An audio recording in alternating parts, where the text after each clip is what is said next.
So how do we decide whether something is true or not? The media shapes what we believe about the world in powerful ways.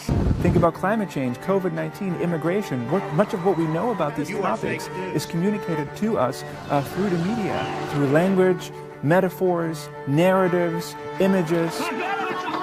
Billions of people now have access to online networks where they share news within the split of a second. And a lot of that news isn't necessarily accurate. So while once it took a news story to travel from person to person and city to city and maybe took weeks or months for a rumor to travel, now people are exposed to lies and falsehoods around the world within a matter of seconds. And I think that's the power of social media that we need to be carefully thinking about in terms of how to address this issue.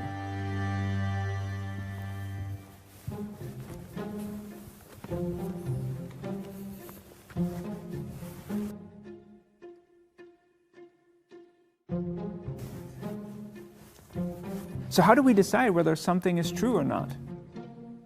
One interesting mechanism that the brain uses to decide whether or not something is true is something we call fluency. Fluency has to do with how familiar something is. So the more you hear something, the more it's repeated, the more familiar it becomes, and the more likely the brain is to think it's true because it uses fluency as a signal for truth. So often when we talk about fake news and disinformation, we talk about elections. You know, has fake news disrupted the presidential election in the United States? Has it caused Brexit? Those are very difficult questions to answer because we're looking for a direct causal link between the news that people read and their voting behavior, which is very complex.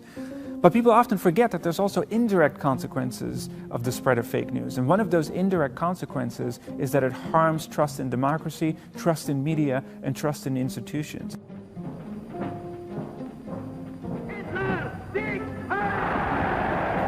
One of the biggest fake news campaigns of all time occurred during World War II. Nazi Germany printed leaflets, booklets, there were paintings outside of shops, cartoons, and their whole education system was geared towards brainwashing people. And lots of studies have documented the influence of that campaign on how people think about other groups in society, even until this present day.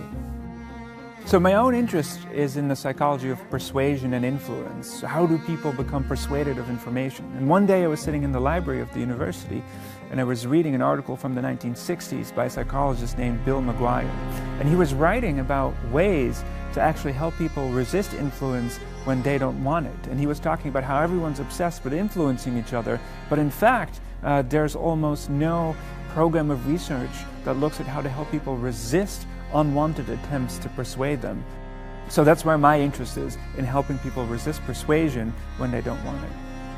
So our current measures often revolve around debunking and fact-checking. We're trying to undo the damage when it's already done. And we know from lots of research in cognitive science that it's very difficult to correct information once people have already been exposed to a falsehood. And this is what we call the continued influence of misinformation. Once you're exposed to a falsehood, it settles in your memory. It makes friends with other things that you know to be true, and people tend to retrieve false info from their memory even when they acknowledge a correction. And so pre-bunking, trying to preemptively protect people before that damage occurs, is much more effective than debunking. So what the media described as a psychological vaccine against fake news is really based on the psychological theory of inoculation. So just as injecting yourself with a weakened dose of a virus triggers the production of antibodies to help protect you from future infection, you can do the same with information. By preemptively injecting people with a severely weakened dose of fake news, or with an example of the techniques that are used to manipulate people, people can build up cognitive antibodies or intellectual antibodies against misinformation and become more resistant to it when they're targeted in the real world.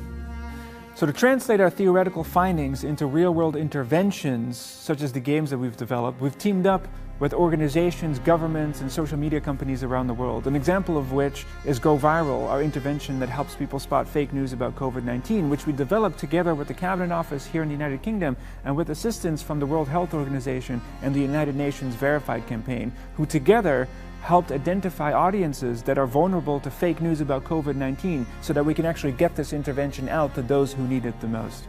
One of the things we did was we teamed up with the gaming company and we created a game called Bad News. And bad news is a simulation. It simulates a social media feed, and it gives users a taste of what it's like to spread misinformation by engaging with weakened doses of the techniques that are used to deceive people. And these techniques include things like polarization and conspiracy theories and impersonating other people online, like fake experts. And what we found in our research is that when people go through our interventions, they become better at spotting fake news, they become more confident in their own ability to discern fact from fiction, and they report to share less fake news with people in their network.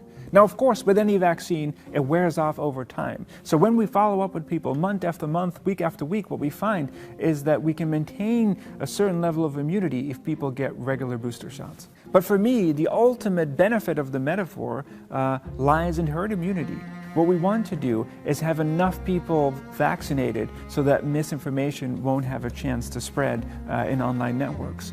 And the way to do that is to actually try to find out what level of vaccination coverage do we need at a psychological level. And we can do that with computer simulations, for example, to try to predict when herd immunity might emerge and what needs to be done in order to achieve that.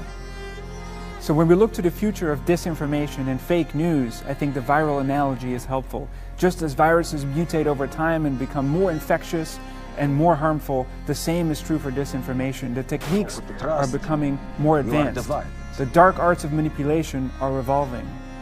So as Cambridge has informally dubbed me the defense against the dark arts teacher, I can only quote my colleague from Harry Potter, Professor Severus Snape, when he said, "Our defenses must therefore be as flexible and inventive as the arts that we seek to undo." Is it not hard for democracy to collapse? All you have to do is nothing.